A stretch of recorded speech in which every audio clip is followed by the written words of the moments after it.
మీకు తెలుసా, అయోధ్యలో ఉన్న రామ మందిరము స్టీల్ కానీ ఐరన్ కానీ ఏమి లేకుండా నిర్మించడం జరిగింది. అవే కాదు, సిమెంట్ కూడా ఎలాంటివి యూజ్ చేయకుండా దాన్ని నిర్మించడం జరిగింది. రామ్ మందిర్ గురించి ఎగ్జామ్ రిలేటెడ్ ఇన్ఫర్మేషన్ చెప్పొచ్చు కదా మాకి. అడుగు మరి.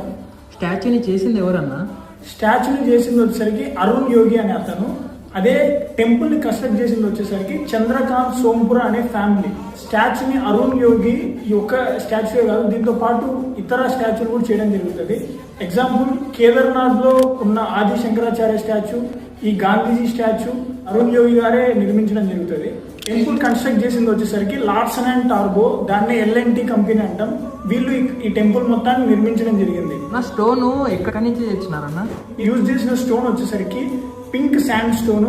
ఈ స్టోన్ ని మిర్జాపూర్ నుంచి అలాగే రాజస్థాన్ లో ఉన్న కొండల నుంచి దీన్ని తేవడం జరుగుతుంది. అన్న, దీనికన్నా ముందు ఏదో మసీద్ ఉందని చెప్తున్నారు కదా, నా మసీద్ పేరు